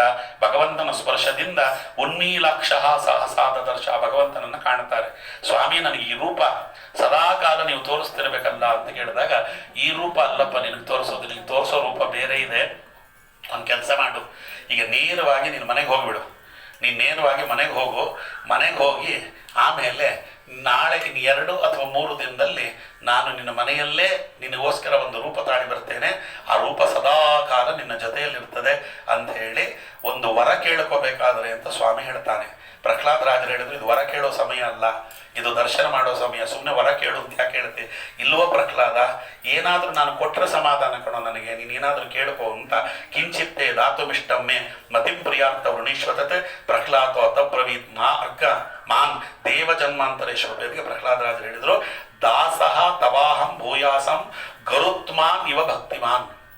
ಗರುಡದೇವರಂತೆ ಎಲ್ಲ ಕಾಲದಲ್ಲಿಯೂ ಕೂಡ, ಎಲ್ಲ ಜನ್ಮದಲ್ಲಿಯೂ ಕೂಡ ನಿನ್ನ ದಾಸನಾಗಿರುವಂತೆ ನನಗೆ ಅನುಗ್ರಹ ಮಾಡು ಅಂತ ಕೇಳ್ತಾರೆ. ಭಗವಂತ ತಥಾಸ್ತು ಅಂತ ಹೇಳಿಬಿಟ್ಟ. ಒಂದು ಮಾತು ಸ್ವಾಮಿ ಹೇಳ್ತಾನೆ, ಇವತ್ತಿಗೂ ಇದೆ, ಕಲಿಯುಗದಲ್ಲಿ ಮದ್ಭಕ್ತ ತ್ವಂ ಅನುವ್ರತಾ ಭವ ಅಂತ ಸ್ವಾಮಿ. ಕಲಿಯುಗದಲ್ಲಿ ಯಾರ್ಯಾರು ನನ್ನ ಭಕ್ತರು ಅಂತಿರ್ತಾರೆ ಅವರೆಲ್ಲ ನಿನ್ನನ್ನು ಅನುಸರಿಸಲಿ ಅಂತ ಸ್ವಾಮಿ ಹೇಳಿದ್ದಾನೆ. ಆದ್ದರಿಂದ ಮಠಾತೀತವಾಗಿ ಯಾರು ಏನೇ ಇವತ್ತು ಉಪಾಸನೆ ಮಾಡಿದ್ರು ಶ್ರೀಮದ್ ರಾಘವೇಂದ್ರ ಗುರು ಅಂತರ್ಗತ ಅಂತಲೇ ಉಪಾಸನೆ ಮಾಡಬೇಕದು. ನರಸಿಂಹದೇವರ ಆಜ್ಞೆ ಇದು. ಮಾಡಲಿಲ್ಲ ನರಸಿಂಹದೇವರಿಗೆ ದ್ರೋಹ ಮಾಡಿದಂಗೆ ಆಗ್ತದೆ ಅಷ್ಟೇ. ಅದು ಯಾರು ಹಾಕ್ಕೊಂಡೋಗ್ಲಿ, ಯಾಕೆಂದ್ರೆ ಅದು ಭಗವಂತನ ಮಾತು. ಕಲೌಯುಗೆ ಮದ್ಭಕ್ತ ತ್ವಂ ಅನುವ್ರತ ಭವ. ಕಲಿಯುಗದಲ್ಲಿ ನನ್ನ ಭಕ್ತರು ನಿನ್ನನ್ನ ಅನುಸರಿಸಲಿ. ಎಲ್ಲರೂ ರಾಯರನ್ನ, ಅದಕ್ಕೆ ರಾಘವೇಂದ್ರ ಸ್ವಾಮಿಗಳ ಮಠ ಯಾಕಷ್ಟು ವ್ಯಾಪಕವಾಗಿ ಎಲ್ಲ ಕಡೆ ಬೆಳೆದಿದೆ. ಇನ್ಯಾರು ಅವರಿಗಿಂತ ದೊಡ್ಡವರು ಅವರಾದ ಮೇಲೆ ಬಹಳಷ್ಟು ಜನ ಅವತಾರ ಮಾಡಿದ್ದಾರೆ, ಇಲ್ಲ ಅಂತಲ್ಲ. ರಾಯರಿಗೆ ಸಿಕ್ಕಷ್ಟು ಪ್ರಾಮುಖ್ಯತೆ ಯಾಕೆ ಸಿಗಲಿಲ್ಲ ಅಂದ್ರೆ ನರಸಿಂಹದೇವರ ವಾಣಿ ಅದು. ಅದಕ್ಕೋಸ್ಕರ ಇಲ್ಲಿ ಅವ ಹೇಳಿ ಕಳಿಸಿಕೊಟ್ಬಿಟ್ಟ ಸ್ವಾಮಿ. 2-3 ದಿನದಲ್ಲಿ ನೋಡಿ, ಪುನಃ ತ್ರಿದಿನೇ ನೈಸ್ತಂ ಮಾ ದೃಷ್ಟಂ ದೃಷ್ಟವದೋದ್ಯತಂ. ನಾ ಬಂದು ನಿನಗೆ ದರ್ಶನ ಕೊಡ್ತೇನೆ. ಯಾವ ರೂಪ ನಿನ್ನ ಬಿಂಬ ರೂಪವೋ ಆ ರೂಪವನ್ನು ತೋರಿಸ್ತೇನೆ ಅಂತ ಹೇಳಿಬಿಟ್ಟ. ಇವ್ರು ಹೋದ್ರು. ವಾಪಸ್ ಹೋದಾಗ ಒಂದು ಚಿಂತಕನ ಅಂತ ನನಗೆ ಹತ್ರ ಕರೆದಂತೆ. ನಾ ವರ ಕೇಳೋಕೆ ಕೊಡುವಾಗ ನನಗೆ ಕನ್ಫ್ಯೂಸ್ ಮಾಡ್ಕೊಂಡ್ಬಿಟ್ಟ ಅಂತ ಪಾಪ ಭಯ ಅವನಿಗೆ. ಅಲ್ಲ, ನನಗೆ ಅಲ್ಲಿ ಸಾಯಬಾರ್ದು ಇಲ್ಲಿ ಸಾಯಬಾರ್ದು ಅಂತ ನನಗೆ ವರ ಕೊಡು ಅಂತ ನಾನು ಹೇಳಿದ್ನೋ, ನನ್ನ ಮಗನ ಕೊಡು ಅಂತ ಹೇಳಿಬಿಟ್ಟು ನಾವು ಗೊತ್ತಾಗ್ಲಿಲ್ವಲ್ಲ ಅಂತ ಅವನನ್ನು ಕರೆದು ಹೇಳ್ತಾನೆ. ಏನು ಗೊತ್ತೋ ಪ್ರಹ್ಲಾದ, 36,000 ವರ್ಷ ತಪಸ್ಸು ಮಾಡಿದ್ದೇನೋ, ಒಂದಲ್ಲ ಎರಡಲ್ಲ. ನಾನು 36,000 ವರ್ಷ ತಪಸ್ಸು ಮಾಡಿದ್ದೀನಿ, 5 ವರ್ಷದಲ್ಲಿ ಸಾಧಿಸ್ಬಿಟ್ಟಿಯಲ್ಲೋ ಹೆಂಗೋ ಅಂತ ಕೇಳಿದ್ರೆ, ಅವಾಗ ಪ್ರಹ್ಲಾದರಾಜರು ಹೇಳಿದ್ರು ಏನು ಅಂತ ಕೇಳಿದ್ರೆ, ನಮಂತ್ರಾಧಿಕೃತಸ್ತದ ನಚನೈಸರ್ಗಿಕೋಪಮ. ನನಗೆ ಇದು ಯಾವ ಮಂತ್ರವನ್ನು ಹಾಕಿಯೂ ನಾನು ಈ ಪದವಿಯನ್ನು ಪಡೆಯಲಿಲ್ಲ. ನೈಸರ್ಗಿಕವಾಗಿಯೂ ಇದು ನನಗೆ ಬಂದಿಲ್ಲ. ನಾನೇನು ವಾಯುದೇವರಲ್ಲ. ಅದಕ್ಕೇನು ಅಂತ ಕೇಳಿದ್ರೆ, ಅಚ್ಯುತಾಸ್ತು ಸದಾತ್ವಯಿ. ಭಗವಂತನ ನಾಮವನ್ನು ಅಚ್ಯುತ ಅಂತ ನಾನು ಉಪಾಸನೆ ಮಾಡ್ತೇನೆ. ಅದಕ್ಕೆ ನಾನು ಚ್ಯುತರಹಿತನಾಗಿದ್ದೇನೆ ಅಷ್ಟೇ. ನಮಂತ್ರಾಧಿಕೃತಸ್ತದ ನಚ ನೈಸರ್ಗಿಕೋಪಮ ಪ್ರಭಾವ ಏಷ ಸಾಮಾನ್ಯ. ಎಲ್ಲರಂತೆ ನಾನು ಒಬ್ಬ ಸಾಮಾನ್ಯನಾದವನು. ಯಸ್ಯ ಅಚ್ಯುತೋ ಹರಿಹಿ. ಭಗವಂತನನ್ನು ಅಚ್ಯುತ ಅಂತ ಉಪಾಸನೆ ಮಾಡ್ತೇನೆ. ಅದಕ್ಕೆ ದೇವರು ನನ್ನನ್ನು ಚ್ಯುತಿ ಇಲ್ಲದಂತೆ ಮಾಡಿದ್ದಾನೆ ಅಂತ ಹೇಳ್ತಾರೆ. ಚಂಡಾಮರ್ಕರು ಬಂದ್ರಂತೆ, ನಮ್ಮ ತಂದೆ ಶುಕ್ರಾಚಾರ್ಯರು ಬಂದು ಏನಾದ್ರು ಉಪದೇಶ ಮಾಡಿದ್ರೆ ಸರಿ ಹೋಗ್ತದಪ್ಪ, ಕಳಿಸ್ಕೊಡು ಅಂತ ಅವನನ್ನು ಕಳಿಸ್ಕೊಟ್ರೆ ಅವಲ್ಲ ಹೋಗಿ ದೈತ್ಯ ಬಾಲಕರಿಗೆ ಉಪದೇಶ ಮಾಡಿಬಿಟ್ಟ. ದೈತ್ಯ ಬಾಲಕರಿಗೆ ಉಪದೇಶ ಮಾಡಿದ್ರಲ್ಲಿ ದೊಡ್ಡ ಉಪದೇಶ, ಕೌಮಾರ ಆಚರೇತ್ ಪ್ರಾಜ್ಞೋ ಧರ್ಮಾನ್ ಭಾಗವತಾನಿಹ ದುರ್ಲಭಂ ಮಾನುಷಂ ಜನ್ಮ ತದಪಿ ಅಧ್ರುವಮರ್ಥದಂ. ಪುರಂದರದಾಸರು, ಮಾನವ ಜನ್ಮ ದೊಡ್ಡದು, ಅದಕ್ಕೆ ಹಾನಿ ಮಾಡಲು ಬೇಡಿ ದೊಡ್ಡ ಹುಚ್ಚಪ್ಪಗಳಿರ ಪ್ರಹ್ಲಾದರಾಜರ ಮಾತದು. ಮನುಷ್ಯ ಜನ್ಮ ಸಿಕ್ಕಿರುವಾಗ ಅದನ್ನು ಹಾನಿ ಮಾಡಿಬೇಡ್ರಪ್ಪ. ಇವ ಧರ್ಮಶೀಲ ಸ್ಯಾತ್ ವೃದ್ಧಸ್ತನ್ ಕಿಂ ಕರಿಷ್ಯಸಿ ಸ್ವಗಾತ್ರಾಣ್ಯ ವಿಭಾರಾಯ ಭವಂತಿ ಹಿತ್ವರ್ಯಯೇ. ಎಲ್ಲ ತಿಂಗಳಾನುಗಟ್ಟಲೆ ಹೇಳಬೇಕಾದಂಥ ಮಾತುಗಳದು. ಹಗಲಲ್ಲಿ ನಿದ್ರೆಯಲ್ಲಿ ಕಳೆದು ಬಿಡ್ತಾನೆ, ಅಲ್ಲ ಹಗಲಲ್ಲೂ ಕೂಡ ರಾತ್ರಿಯಲ್ಲೂ ನಿದ್ರೆಯಲ್ಲಿ ಕಳೀತಾನೆ. ಆಯುರ್ಹರತಿ ವೈಪುಂಸ ನುತ್ಯನ್ನಸ್ತಂಚಯನ್ನಸೌ ತಸ್ಯಾರ್ಥೆ ಕ್ಷಣೋ ನೀತಃ ಉತ್ತಮ ಶ್ಲೋಕ ವಾರ್ತೆಯ. ಅದಕ್ಕೆ ಆಯುಸ್ಸು ಅನ್ನುವುದು ಹೋಗ್ತಾ ಇರ್ತದೆ. ಯಾವುದನ್ನು ಯಾರು ಏನು ತಡೆದ್ರೂ ಆಯುಸ್ಸನ್ನು ತಡಿಲಿಕ್ಕಾಗಲ್ಲ. ಆದ್ದರಿಂದ ನಮಗೆ ಸಿಕ್ಕಂಥ ಒಂದೊಂದು ಕ್ಷಣವನ್ನು ಕೂಡ ಭಗವಂತನ ಧ್ಯಾನದಲ್ಲಿ ನಾವು ಅದನ್ನು ಉಪಯೋಗಿಸ್ಕೊಡ್ಬೇಕು. ನಾವು ಈಗ ಮಕ್ಕಳಾಗಿದ್ದೇವೆ, ಕೌಮಾರ ಆಚರೇತ್ ಪ್ರಜ್ಞಃ ಅಲ್ವಾ? ಮಕ್ಕಳಿಗೆ ಹಾಕ್ಬಿಡಿ ಆಚಾರ್ಯ, ದೊಡ್ಡವರಾದ್ಮೇಲೆ ನೋಡೋಣ. ಮಕ್ಕಳಾಗದೆ ಇದ್ದಾಗೆ ಕೇಳದೆ ದೊಡ್ಡವರಾದ್ಮೇಲೆ ಕೇಳ್ತಾರೆ, ಕೇಳೋದಿಲ್ಲ. ಅದಕ್ಕೆ ಮಕ್ಕಳಾಗಿದ್ದಾಗಲೇ ಎಲ್ಲವೂ ಕೂಡ ಅದು ಸುಸಂಸ್ಕೃತವಾಗಿರ್ತಕ್ಕಂಥ ವಾತಾವರಣ ಬರಬೇಕು. ಪ್ರಹ್ಲಾದರಾಜರು ಹೇಳ್ತಾರೆ, ಇವರು ಹಣದ ಮೇಲೆ ವ್ಯಾಮೋಹ ಬಿಡಬೇಕು, ತುಂಬ ಇದೆ. ಅವ್ರು ವಾಪಸ್ ಕರ್ಕೊಂಡು ಪ್ರಹ್ಲಾದರಾಜನ ಬಿಟ್ಟುಬಿಟ್ರು. ಅಪ್ಪ, ನಿನ್ನ ಮಗನಿಂದ ನಮ್ಮ ಆಶ್ರಮದಲ್ಲಿರೋ ಮಕ್ಕಳೆಲ್ಲ ಹಾಳಾಗ್ತಾ ಇದ್ದಾರೆ, ಅದರಿಂದ ದಯವಿಟ್ಟು ನಿನ್ನ ಮಗನ ನೀನೇ ಇಟ್ಕೊ, ನಿನ್ನ ಮಗನನ್ನು ತಿದ್ದಲಿಕ್ಕೆ ನಮ್ಮ ಕೈಲಿ ಆಗಲ್ಲ ಅಂತ ಅವರು ಹೇಳಿದ ಮೇಲೆ ಅವನು ಆಗ ಕೇಳ್ತಾನೆ, ಅಲೋ, ಯಾರ ಬಲದಿಂದ ನೀನು ಹೀಗೆ ಮಾಡ್ತಾ ಇದ್ದಿ? ಯಾರ ಬಲದಿಂದ? ನನ್ನನ್ನು ಕಂಡ್ರೆ ಎಲ್ಲರೂ ಹೆದರು ನಡಗ್ತಾರೆ, ಅಂಥದ್ರಲ್ಲಿ ಯಾರ ಬಲ ನಿನಗೆ? ಯಾರ ಹೇ ದುರ್ನಿಮೀತ ಮಂದಾತ್ಮ ಕುಲಭೇದ ಕರಾಂಧಮ ಸ್ತಬ್ಧಂ ಮತ್ ಶಾಸನೋದ್ಧೂತಂ ನೇಷ್ಯಾತ್ವಾದ್ಯ ಯಮಕ್ಷೇಮ್, ಯಾರ ಬಲವೋ ನಿನಗೆ ಅಂತ ಕೇಳಿದರೆ, ನ ಕೇವಲಮ್ಮೆ ಭವತಶ್ಚ ರಾಜನ್ ಸವೈ ಬಲಂ ಬಲಿನಾಂ ಚಾಪರೇಶ, ನನಗೆ ಮಾತ್ರ ಅಲ್ಲ ನಿನಗೆ ಬಲ ಕೊಟ್ಟವನು ಅವನೇ. ನೀ ಪ್ರಶ್ನೆ ಮಾಡ್ತಿದ್ಯಲ್ಲ, ಈ ಪ್ರಶ್ನೆ ಮಾಡ್ಲಿಕ್ಕೆ ಬಲ ಕೊಟ್ಟವನು ಅವನೇ. ಯಾರು ನಿನ್ನಲ್ಲಿ ನಿಂತು ಪ್ರಶ್ನೆ ಮಾಡ್ತಿದ್ದಾನೋ ಅವನೇ ನನ್ನಲ್ಲಿ ನಿಂತು ಉತ್ತರ ಹೇಳುವುದಕ್ಕೆ ಬಲ ಕೊಟ್ಟಿದ್ದಾನೆ, ಅವನೇ ನಾರಾಯಣ ಅಂತ ಅವ ಹೇಳಿಬಿಟ್ಟ. ಸುಮಾರಿದೆ. ಅಷ್ಟರೊಳಗೆ ನಡೆಯೋದು ಬ್ರಹ್ಮಕಾಂಡ ಗರುಡ ಪುರಾಣದಲ್ಲಿ ವಾಯುದೇವರು ಪಕ್ಷಿ ರೂಪದಲ್ಲಿ ಬಂದ್ರಂತೆ. ವಾಯುದೇವರು ಪಕ್ಷಿ ರೂಪದಲ್ಲಿ ಬಂದು ಅವನು ಉಪದೇಶ ಮಾಡ್ತಾರೆ. ವಾಯುರೇವ ತದಾಗತ್ಯ ಪಕ್ಷಿ ರೂಪೇಣ ಸಾದರಂ ಹಿರಣ್ಯಕಶಿಪೋರಗ್ರೆ ಹಿ ಉಪವಿಷ್ಟೋ ಅಬ್ರವೀತ್ವಚ, ನಿನ್ನ ಮಗ ಹೇಳಿದ್ದನ್ನ ಕೇಳು, ಭಗವಂತ ಸರ್ವೋತ್ತಮ ಅಂತ ಅವನೇನು ಹೇಳ್ತಿದ್ದಾನೆ ಕೇಳು, ನಿನ್ನ ಮಗನನ್ನ ಸಮಾನ ಮಾಡ್ತೇನೆ, ದ್ವೇಷ ಮಾಡ್ತೇನೆ ಅನ್ನೋದನ್ನು ಬಿಡು. ಮೂಢ ಸುರ ತ್ವಜ ದುಷ್ಟ ಸ್ವಭಾವಂ ಪುತ್ರಂ ಪ್ರಹ್ಲಾದಂ ಹರಿಭಕ್ತ ಸುಪುಣ್ಯಂ ಶರಣಂ ವ್ರಜ ಹರಿಪಾದಾರವಿಂದಂ ಭಜಸ್ಯ ನಿತ್ಯಂ ಅಲ್ಪಂ ಆಯುಹು ತವಾಸ್ತಿ. ಅಲ್ಪವಾದ ಆಯುಸ್ಸಿದೆ, ಇನ್ನೊಂದು 5 ನಿಮಿಷಕ್ಕೆ ಹೋಗಿಬಿಡ್ತೀನಿ ನೀನು, ಇನ್ನೊಂದು ಅರ್ಧ ಮುಕ್ಕಾಲು ಗಂಟೆಯಲ್ಲಿ ಹೋಗಿಬಿಡ್ತೀನಿ ನೀನು. ಅದಕ್ಕೋಸ್ಕರವಾಗಿ ನಿನ್ನ ಮಗನನ್ನ ಮಾತು ಕೇಳು, ನೀನು ಉಳಿತೀನಿ, ತುಂಬ ಇದೆ ವಾಯುದೇವರು ಮಾಡಿದ್ದು. ಬಾಣ ತೆಗೆದು ಹೊಡೆಯಲು ಕೊಡೋದಂತೆ, ಅವ್ರು ಬಾಣಕ್ಕೆಲ್ಲ ಸಿಗ್ತಾರೇನೋ, ಅವರು ಬಾಣ ಸುಟ್ಟು ಬೂದಿ ಆಯಿತು, ಅವ್ರಿಗೆ ಮೈ ತಾಕಿದ್ದಕ್ಕೆ. ಹೇಳೋದು ಹೇಳಿದ್ದೀನಿ, ಕೇಳಲಿಲ್ಲ ಅಂದ್ರೆ ಹಾಳಾಗಿ ಹೋಗು ಅಂತ ಅವ್ರು ಹೋಗಿಬಿಡ್ತಾರೆ. ಅವ್ರು ಪಕ್ಷಿ ರೂಪದಲ್ಲಿ ಒಂದು ಉಪದೇಶ ಮಾಡಿದ್ರು ಕೇಳಲಿಲ್ಲ, ಇವರು ಕೇಳಿದ್ರು ಕೇಳಲಿಲ್ಲ. ವ್ಯಕ್ತಂ ತಂ ಮರ್ತೃ ಕಾಮೋಸ್ತಿ ಯೋತಿ ಮಾತ್ರ ವಿಕೃತ್ಯತೆ ಮಮೂರ್ಷಾಣಂ ಮಂದಾತ್ಮಂ ನನುಸ್ಯುಹೋ ವಿಫಲತಾಗಿರ ಯಸ್ತ್ವಯ ಮಂದಭಾಗ್ಯೋದಂ ಯಸ್ತ್ವಯ ಮಂದಭಾಗ್ಯೋಕ್ತೋ ಮದನ್ಯಃ ಈಶ್ವರ ಕ್ವಾಸೌ. ನನ್ನನ್ನ ಬಿಟ್ಟರೆ ದೇವರು ಅನ್ನುವನು ಯಾರಿದ್ದಾನೆ, ನಾನೇ ದೇವರು ಅಂತ ಜಗತ್ತಿನಲ್ಲಿ ಮೊಟ್ಟ ಮೊದಲ ಬಾರಿಗೆ ಸಾರಿದವ ಹಿರಣ್ಯಕಶಿಪು. ಅದಾದ್ಮೇಲೆ ಆ ಮತದವರು ಬೇಕಾದಷ್ಟು ಜನ ಬಂದರು ಅಂತ ಇಟ್ಕೊಳ್ರಿ.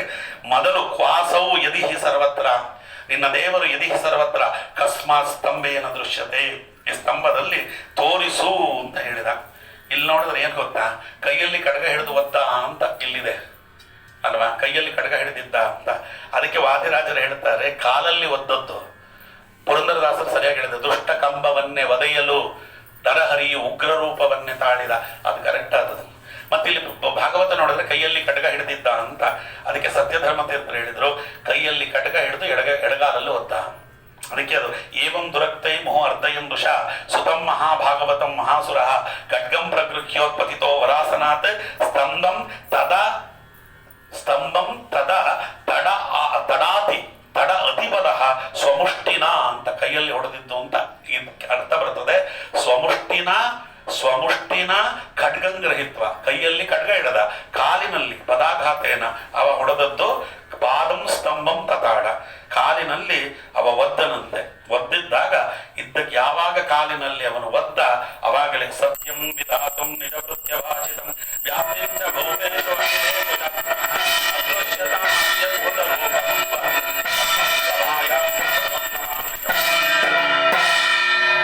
ಭೋಗಂಡಂ ವಾರಣಾಂಡಂ ಪರವರವರಿಟಂ ಡಂಪಡಂ ಪೌರುಡಂಪಂ ಡಿಂ ಡಿಂ ಡಿಂ ಡಿಂ ಡಿಡಿಂಬಂ ದಹಮಪಿ ಮಹಮೈಹಿ ಜಂಪ ಜಂಪೈಶ್ಚ ಜಂಪೈಹಿ ತುಲ್ಯಾಸ್ತುಲ್ಯಾಸ್ತು ತುಲ್ಯಾಹ ಧುಮ ಧುಮ ಧುಮಕೈಃ ಕುಂಕುಮಾಂಕೈ ಕುಮಾಂಕೈಃ ಏತದ್ದೇ ಪೂರ್ಣಯುಕ್ತಂ ಹರಹರಃ ಪಾತು ಮಾಂ ನಾರಸಿಂಹ ಭೂಭೃತ್ ಭೂಭೃತ್ ಭುಗಂ ಭುಜಂಗಂ ಪ್ರರ್ಯರ್ವಪರಂ ಪ್ರಜ್ವಲಜ್ವಾಲಮಾಲಂ ಕರ್ಜರ್ಜಂ ಕರ್ಜದುರ್ಜಂ ಕಕಚಕಚಕಚ ಕುರ್ಜದುರ್ಜರ್ಜಯಂತಂ ಭೂಭಾಗಂ ಭೋಗಭಾಗಂ ಗಗ ಗಗ ಗಗನಂ ಗರ್ಧಮುಜ್ಜಗ್ಲಗಂಡಂ ಸ್ವಚ್ಛಂ ಪುಚ್ಛಂ ಸ್ವಗಚ್ಚಂ ಸ್ವಜನ ಜನಹುತ ಪಾತು ಮಾಂ ನಾರಸಿಂಹ.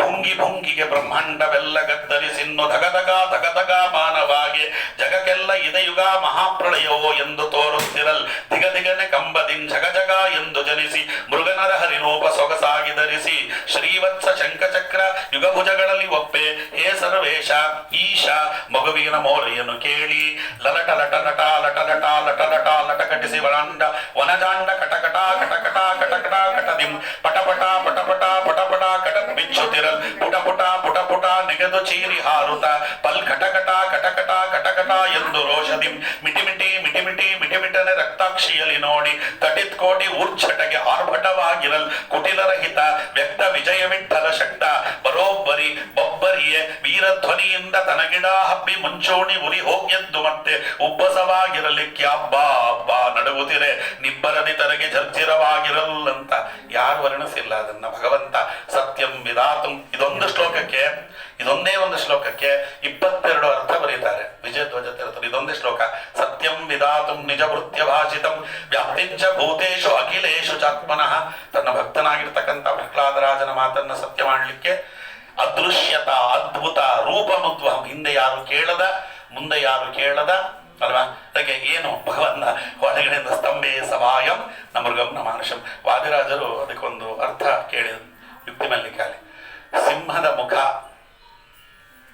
ಮನುಷ್ಯನ ಶರೀರ ಉಲ್ಟಾಗಿದ್ರೆ ಏನಾಗ್ತಿತ್ತು ಅಂತ. ಅದು ನರರಿಗೆ ಮನುಷ್ಯನ ಮುಖ ಸಿಂಹದ ಶರೀರ ಆಗಿದ್ರೆ ಏನಾಗ್ತಿತ್ತು.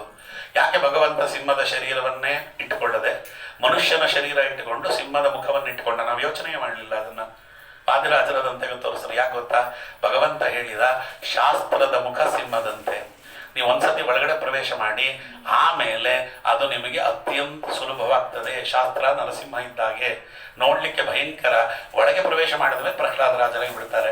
ನಾವೆಲ್ಲ ಹಂಗೆ ಗೋಮುಖ ವ್ಯಾಘ್ರರು, ನಮ್ಮ ಮುಖ ಎಲ್ಲ ಮನುಷ್ಯಂದು, ಒಳಗಡೆ ಇರೋದು ಸಿಂಹ. ಆದ್ರೆ ಅವಂಗಲ್ಲ, ಒಳಗಡೆ ಸಿಂಹ ಇದ್ದು ಒಳಗಡೆ ಗೋವಿನಂತ ಭಗವಂತ ಅಂತ ಹೇಳ್ತಾರೆ.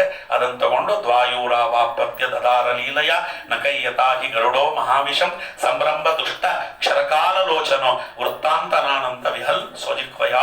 ನೇರವಾಗಿ ಎತ್ತಿ ತೊಡೆ ಮೇಲೆ ಗುಡಿಸಿಕೊಂಡ ಭಗವಂತ. ಬೆಳಗ್ಗೆ ಬಂದು ಕೂತಿದ್ನಂತೆ ಕಂಬದಲ್ಲಿ. ಸತ್ಯಧರ್ಮ ತೀರ್ಥರು ಹೇಳ್ತಾರೆ, ಇದು ಆಗೋಷ್ಟೊಳು ಮಧ್ಯಾಹ್ನ ಆಗಿದೆ, ಎಲ್ಲಿ ಲೇಟ್ ಆಗ್ಬಿಡ್ತದೋ ಪ್ರಹ್ಲಾದರಾಜರು ಕರೆದಾಗ ಬರ್ಲಿಕ್ಕೆ ಅಂತ ಭಗವಂತ ಬೆಳಗ್ಗೆನೆ ಬಂದು ಕಂಬದಲ್ಲಿ ಕೂತಿದ್ನಂತೆ. ಮಧ್ಯಾಹ್ನ 12ವರೆಗೆ ಸರಿಯಾಗಿ ಅದು ಸ್ಫೋಟವಾಗಿತ್ತು. ಕಂಬ ಹೊಡೆದದ್ದು 12ವರೆಗೆ. 12ವರೆಯಿಂದ ಸಾಯಂಕಾಲ 6 ಗಂಟೆವರೆಗೂ ಭಗವಂತ ಅಲ್ಲಿ ಅವನ ಜೊತೆಲಿ ಆಟ ಆಡಿದ. ಹೊಡೆದ ತಕ್ಷಣ ಅಲ್ಲ, ಯಾಕೆ ಅಂದ್ರೆ ಬ್ರಹ್ಮದೇವರ ವರ ಅದು. ಸ್ವಲ್ಪ ನಾನು ಮರ್ಯಾದೆ ಕೊಡ್ಬೇಕಲ್ಲ. ಅದಕ್ಕೆ ಹೆಂಗೆ ಅಂದ್ರೆ ಅದು ಬೆಕ್ಕು ಇಲ್ಲಿ ಆಟ ಆಡ್ದಂಗೆ ಆಟ ಆಡಿದಂತೆ ಸ್ವಾಮಿ. ಹಿಡಿಯೋದು ಬಿಡೋದು, ಹಿಡಿಯೋದು ಬಿಡೋದು, ಹಿಡಿಯೋದು ಬಿಡೋದು.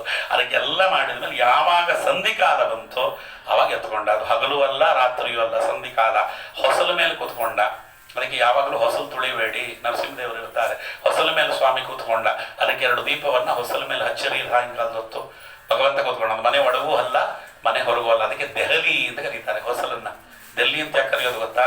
ಅದು ಇಂದ್ರಪ್ರಸ್ಥವಾಗಿತ್ತು. ಅದು ಮಧ್ಯ ಇದ್ದ ಹಾಗೆ, ಆ ಕಡೆಗೂ ಈ ಕಡೆಗೂ ಮಧ್ಯದಲ್ಲಿದ್ದು ದೆಹಲಿ ಅಂತ. ಅಲ್ಲಿ ಕೂತ್ಕೊಂಡ. ಅದಕ್ಕೆ ಉಗುರು ಯಾವ ಆಯುಧವೂ ಅಲ್ಲ, ಅದು ಜೀವಂತವೂ ಅಲ್ಲ, ನಿರ್ಜೀವ ವಸ್ತುವೂ ಅಲ್ಲ. ಅದು ಒದ್ದೆಯಾಗಿಲ್ಲ, ಅದು ಹೊಣೆಗಾಗಿಲ್ಲ. ಅದರಲ್ಲಿ ಭಗವಂತ ಸೀಳಿದ. ಸೀಳಿ ಭಗವಂತ ಕರುಳಮಾಲೆ ಹಾಕೊಂಡ ಅಂತ. ಸಿಟ್ಟಿನಲ್ಲಿ ಸಿಂಹನಾಗಿ ನಮರಂಗ ಹೊಟ್ಟೆಯ ಕರುಳ ಬಗೆದಾನ್ಯ ಹೊಟ್ಟೆಯ ಕರುಳ ಹಾರವ ಮಾಡಿ ಪುಟ್ಟಗೆ ಪಟ್ಟವ ಕಟ್ಟ್ಯಾನ್ಯ. ದೇವಿ ನಮ್ಮ ದ್ಯಾವರು ಬಂದರು. ಅದಕ್ಕೆ ನೋಡ್ರಿ ಗೋಪಾಲದಾಸರು ಬಿರಬೇರನೆ ಕಣ್ಣುಗಳ ಬಿಡುತ್ತ ಹುಂಕರಿಸಿ ಬಲ್ಕಿರುದು ಜಿಕ್ವೆ ಚಾಚುತ ರೋಷದಲ್ಲಿ ಬಹುತರಣಿ ಹಸ್ತಂಗತ ಸಮಯವನ್ನು ನೋಡಿ ಅದರಲ್ಲಿ ಸಂಹರಿಸಲಿ ಎಂದು ಮರಳಿ ಮರಳಿ ಮತ್ತೆ ಬಿಡಿದವನ ಬಿಡಿದವನ ಸಡಲಿಸುತ್ತಾ ಸಡಿಸಿದವನ ಬಿಡಿಯುತ್ತಾ ಎಂಬತರನಂತೆ ತೋರಿ ಮುದುರಿಸಿ ತೊಡೆಯ ಮೇಲೆ ಇರಿಸಿ ಆ ಕರಳನ್ನು ಸಂಹರಿಸಿದ ಆ ಕ್ಷಣದಲ್ಲಿ ಅಂತ ಗೋಪಾಲದಾಸರು ಹೇಳ್ತಾರೆ. ನಮ್ಮ ಪುರಂದರದಾಸರು ದಾನವರ ಕೊಂದದ್ದಲ್ಲವೋ ಕಾಣರೋ ಗಾನ ವಿನೋದಿ ನಮ್ಮ ತೊರವೆಯ ನರಸಿಂಹ ಅಚ್ಚ ಪ್ರಹ್ಲಾದನೆಂಬ ರತ್ನವಿದ್ದ ಒಡಲೊಡು ಬಿಚ್ಚಿ ಬಗೆದು ನೋಡಿದರೆ ಇನ್ನೆಷ್ಟು ರತ್ನಗಳಿದ್ದಾವೋ ಎಂದು. ಸಿಕ್ಲಿಲ್ಲ, ಯಾರು ಸಿಕ್ಲಿಲ್ಲ ಅಂದಮೇಲೆ ನೆಂಟಸ್ತನ ಬೆಳೆಸಿ ಕರುಳಲು ಗಂಟು ಹಾಕಿಕೊಂಡನು ಸ್ನೇಹ ಸಂಬಂಧದಿಂದ. ಇಂಥವನ ಸಂಬಂಧ ನನಗಿರಬೇಕು ಅಂತ ಪ್ರಹ್ಲಾದರಾಜರ ಜೊತೆ ಕರಡು ಸಂಬಂಧ ಇರಲಿ ಅಂತ ಕರಡು ಮಾಲೆ ಹಾಕೊಂಡಂತೆ ತೊರವೆಯ ನಾರಸಿಂಹ ಪ್ರಹ್ಲಾದ ಪಾಲಕ ಉರಿಮೊರೆಯ ದೈವ ನಮ್ಮ ಪುರಂದರ ವಿಠಲ ಅಂತ. ಹಾಗೆ ಭಗವಂತ ಮಾಡಿದ ಅಂತ. ಅಲ್ಲಿ ನರಸಿಂಹ ಪುರಾಣದಲ್ಲಿ ಇನ್ನೊಂದು ಕಥೆ ಹೇಳ್ತಾರೆ. ಬಗದ್ದಲ್ಲ, ಬಗದಾಗ ಹಿರಣ್ಯಕಶಿಪು ಶರೀರವೇ ಕಾಣಲಿಲ್ವಂತೆ. ಶಕಲೇದ್ವೆ ತಿರೋಭೂತೆ ನಕರಂದ್ರೆ ಮಹಾತ್ಮನಃ. ಅವ್ನು ತೊಡೆಯ ಮೇಲೆ ಇಟ್ಕೊಂಡು ಭಗವಂತ ಹಿಂಗೆ ಬಗದ. ಹಿರಣ್ಯಕಶಿಪು ಶರೀರ ಕಾಣಲಿಲ್ಲ, ಎಲ್ಲೋಯ್ತು ಅಂತ ಎಲ್ಲ ಓಡಾಡ್ತಿದ್ರೆ ತತ್ರಕ್ವಾಯಾತ ದುಷ್ಟೋ ಸಾವಿತಿ ಹೃದಯವೋ ಅತಿ ವಿಸ್ಮಿತ. ಕೈಯನ್ನು ಹಿಂಗೆ ಒದರದ್ನಂತೆ, ಉಗುರಿಂದ ಬಿದ್ದುವಂತೆ ಕೆಳಗಡೆಗೆ 2. ಭಗವಂತನ ಉಗುರಿನಲ್ಲಿ ಅವನ ದೇಹ ಸಿಕ್ಕಾಕೊಂಡಿತ್ತು ಅಂತ. ನಖರಂಧ್ರಾನಿ ಪತಿತೆ ಭೂಮೋ ರೇಣು ಸಮೇ ಹರಿಹಿ ಅಂತ ನರಸಿಂಹ ಪುರಾಣದಲ್ಲಿ ಹೇಳ್ತಾರೆ. ಅಂದ್ರೆ ಅಷ್ಟು ಮೆರೀತಿದ್ದ. ನನ್ನ ಉಗುರಿಗೆ ಸಮ ಅಲ್ಲ ಅಂತ ತೋರಿಸ್ಬಿಟ್ಟ ಸ್ವಾಮಿ. ನನ್ನ ಉಗುರಿಗೆ ಏನು ಸಮ, ನೀನು ನನ್ನ ಉಗುರೊಳಗೆ ಸೇರ್ಕೊಂಡಿದ್ದೀನಿ ನೀನು ಅಂತ ತೋರಿಸಿದ ಅಂತ. ಬಹಳ ದೊಡ್ಡದು. ಬ್ರಹ್ಮದೇವರು ಬಂದು ಸ್ತೋತ್ರ ಮಾಡ್ತಾರೆ. ಮಾಡಿದ್ದಾರೆ. ರುದ್ರದೇವರು ಸ್ತೋತ್ರ ಮಾಡಿದ್ರು, ಪಿತೃದೇವತೆಗಳು ಸ್ತೋತ್ರ ಮಾಡಿದ್ರು, ಇಂದ್ರದೇವರು ಸ್ತೋತ್ರ ಮಾಡಿದ್ರು, ನಾವು ಸ್ತೋತ್ರ ಮಾಡಿದ್ವಿ. ಎಲ್ಲರೂ ಹಿರಣ್ಯಕಶಿಪುವಿನ ಉದರದ ಬಗೆದ ಬಳಿಕ ಕರಡು ಮಾಲೆಯ ತೆಗೆದು ಕೊರಳಲಿಟ್ಟ ಬಳಿಕ ಉರಿಯ ನಗುಲೇತಕ್ಕೆ, ಸಿರಿಯ ನುಡಿಯಲೇತಕ್ಕೆ, ಹರಿಬೊಮ್ಮಾದಿಗಳನ್ನು ಸರುಕ ಮಾಡಲೇತಕ್ಕೆ, ಸಿರಿ ಮುದ್ದು ನರಸಿಂಹ ಪುರಂದರ ವಿಠಲ ಪ್ರಹ್ಲಾದ ದೇವ ಬಂದರೆ ಹಿರಿದು ಮುದ್ದಾಡಲೇತಕ್ಕೆ ಅಂತ ಪುರಂದರದಾಸರು ಹೇಳ್ತಾರೆ. ಎಲ್ಲರಿಗೂ ಕೂಡ ಸಿಟ್ಟು ಮಾಡ್ತಿದ್ದಂತೆ. ಪ್ರಹ್ಲಾದ ಬಂದ್ರೆ ಹತ್ಕೊಂಡ್ಬಿಟ್ಟಂತೆ, ಮುದ್ದಾಡ್ಬಿಟ್ಟಂತೆ. ಏನೋ ಸ್ವಾಮಿ ಅವ್ರ ಮೇಲೆಲ್ಲ ಕೋಪ ತೋರಿಸ್ತಿ, ನಮ್ಮನ್ನು ಇವ್ರಿಗೆ ಮುಂದೆ ಯಾಕೆ ಮುದ್ದಾಡುತ್ತಿ ಅಂತ. ಆಮೇಲೆ ಪ್ರಹ್ಲಾದ ರಾಜರು ಪ್ರಾರ್ಥನೆ ಮಾಡಿದ್ದಾರೆ. ಅದ್ಭುತವಾದ ಪ್ರಾರ್ಥನೆ, ಬಹಳ ಪರಮಾದ್ಭುತವಾಗಿರ್ತಕ್ಕಂಥ ಪ್ರಾರ್ಥನೆ ಮಾಡ್ತಾರೆ. ಪ್ರಹ್ಲಾದ ಬರಲ್ವೇನೋ, ನನ್ನ ಜೊತೆಗೆ ಬರಲ್ವೇನೋ ನೀನು ಅಂದಾಗ ಪ್ರಹ್ಲಾದರಾಜರು ಹೇಳಿದ್ರು, ಪ್ರಾಯೇಣ ದೇವ ಮುನಯ ಸ್ವವ್ಯಕ್ತಿ ಕಾಮ ಮೌನಂ ಚರಂತಿ ವಿಜನೇನ ಪರಾರ್ಥ ನಿಷ್ಠಾ ನೈತಾನ್ ವಿಹಾಯ ಕೃಪಣಾನ್ ವಿಮುಕ್ಷಯೇಕೋ ನಾಣ್ಯಂ ತ್ವದರ್ಪ್ಯ ಅನ್ಯ ಶರಣಂ ಭ್ರಮತೋನು ಪಶ್ಯೇ. ಪ್ರಹ್ಲಾದರಾಜರು ಹೇಳಿದರು, ಸ್ವಾಮಿ ಎಲ್ಲರೂ ಕೂಡ ಅವರವ್ರ ಸಾಧನೆ ಅವರವ್ರು ಮಾಡಿಕೊಂಡು ನಿನ್ನ ಜೊತೆಯಲ್ಲಿ ಹತ್ತಿರಕ್ಕಿರಬೇಕು ಅಂತ ಎಲ್ಲ ಬಂದುಬಿಟ್ರೆ ಉಳಿದಿರೋರ ಕಥೆ ಏನೋ ಪ್ರಭು? ನಾನು ಯಾವಾಗ ಬೇಕಾದರೂ ಬರ್ಬೋದು, ಈ ಕ್ಷಣ ಬಂದುಬಿಡ್ತೇನೆ. ಮೌನಂ ಚರಂತಿ ವಿಜನೇನ ಪರಾರ್ಥ ನಿಷ್ಠ. ಎಲ್ಲ ಅವರವರ ಸಾಧನೆ ಮಾಡಿಕೊಂಡು ಮೌನವಾಗಿ ಬಂದುಬಿಟ್ರೆ ನೈತಾನ್ ವಿಹಾಯ ಕೃಪಣಾನ್ ವಿಮುಕ್ಷಯಾಕೋ. ಇಲ್ಲಿ ಅಜ್ಞಾನಿಗಳಂತೆ ಬಿದ್ದಿರ್ತಕ್ಕಂಥ ಜನರನ್ನು ನೋಡಿಕೊಳ್ಳೋರು ಯಾರೋ ಪ್ರಭು? ಇವ್ರನ್ನೆಲ್ಲ ನಾನು ಕರ್ಕೊಂಡು ಬರೋವರೆಗೂ ನಾನು ಬರೋದಿಲ್ಲ. ನಾಣ್ಯಂ ತ್ವದಪ್ಯ ಶರಣಂ ಭ್ರಮತೋನು ಪಶ್ಯ. ಇದು ಪ್ರಹ್ಲಾದರಾಜರ ಕರುಣೆ. ಅದಕ್ಕೆ ರಾಯರಾಗಿ ಬಂದು ನಮ್ಮನ್ನೆಲ್ಲ ಕರ್ಕೊಂಡು ಹೋಗೋವರೆಗೂ ವೈಕುಂಠಕ್ಕೆ ನಾನು ಬರುವುದಿಲ್ಲ ಅಂತ ಅವ್ರು ಕೂತಿದ್ದಾರಲ್ಲ, ಅವ್ರಿಗೆ ಎಷ್ಟು ನಾವು ಶರಣಾಗತರಾದರೂ ಸಾಕು. ನನ್ನ ಕಂಡ್ರೆ ನಿನಗೆ ಭಯ ಆಗಲಿಲ್ವೇನೋ ಪ್ರಹ್ಲಾದ ಅಂತ ಕೇಳಿದ ಭಗವಂತ. ನಿನ್ನ ಕಂಡ್ರೆ ನನಗ್ಯಾಕೋ ಭಯ ಸ್ವಾಮಿ, ನಿನಗಿಂತ ಭಯಂಕರವಾದ ರೂಪ ನೋಡಿದ್ದೇನೆ ಅಂದರು. ನನಗಿಂತ ಭಯಂಕರ ರೂಪ ಯಾವುದು ನೋಡಿದ್ಯೋ ಅಂದರೆ, ತ್ರಕ್ತೋಸ್ಮ್ಯಹಂ ಕೃಪಣ ವತ್ಸಲ ದುಸ್ಸಹೋಗ್ರ ಸಂಸಾರ ಚಕ್ರ ಕದನಾತ್ ಕೃಷತಾಂ ಪ್ರಣೀತ ಬದ್ಧ ಸ್ವಕರ್ಮಭಿರುಶಕ್ತ ಮತೇಂಗ್ರಿ ಮೌಲಂ ಹಿತಾಪವರ್ಗ ಮರಣಂ ಸಮಯಾಂಕದಾನು. ನಾನು ಸಂಸಾರ ನೋಡಿದ್ದೇನೆ ಪ್ರಭು, ಸಂಸಾರ ನಿನಗಿಂತಲೂ ಭಯಂಕರವಾಗಿದೆ ಅಂದ. ಸಂಸಾರದ ರೂಪದ ಮುಂದೆ ನರಸಿಂಹದೇವರ ರೂಪ ಏನೂ ಇಲ್ಲ. ತ್ರಕ್ತೋಸ್ಮ್ಯಹಂ ಕೃಪಣ ವತ್ಸಲ ದುಸ್ಸಹೋಗ್ರ ಸಂಸಾರ ಚಕ್ರ ಕದನಾತ್ ಕೃಷತಾಂ ಪ್ರಣೀತ. ಸಂಸಾರವನ್ನೇ ನೋಡಿದ್ದೆ, ನಿನ್ ಕಂಡ್ರೆ ನಾಕೆ ಆಗಿ ಎದುರುಗೊಳ್ರಿ. ಅದಕ್ಕೆ ಏನು ಅಂತ ಹೇಳಿದರೆ, ನೀನು ಆಯ್ತಾ ಏನು ಒಂದು ಕೆಲಸ ಏನು ಅಂದರೆ, ನಾನು ಯಾವ ಜನ್ಮದಲ್ಲಿ ಹುಟ್ಟು ಬಂದರು ಪ್ರಭು, ನಾನು ನಿನ್ನ ಭಕ್ತ ಅನ್ನುವುದನ್ನು ಮಾತ್ರ ತೆಗೆದುಹಾಕಬೇಡ. ವಾಯುದೇವರ ಆವೇಶ ಇದೆ, ಏನೂ ಬೇಡ ಅಂತ ಇವಾಗ ಕೇಳಿಕೊಂಡು ಬಿಟ್ಟೆ. ಆದರೆ ಮುಂದೆ ಯಾವಾಗ ಎಲ್ಲ ಕಾಲಕ್ಕೂ ವಾಯುದೇವರ ಆವೇಶ ಇರ್ತದೆ ಅಂತಲ್ಲ.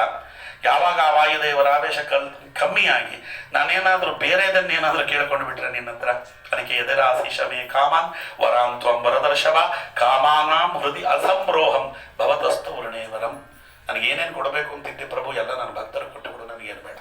ನಿನ್ನ ಬಳಿಯಲ್ಲಿ ಏನೂ ಕೇಳಬಾರದು ಅನ್ನುವ ವರವನ್ನು ನನಗೆ ಕೊಡು.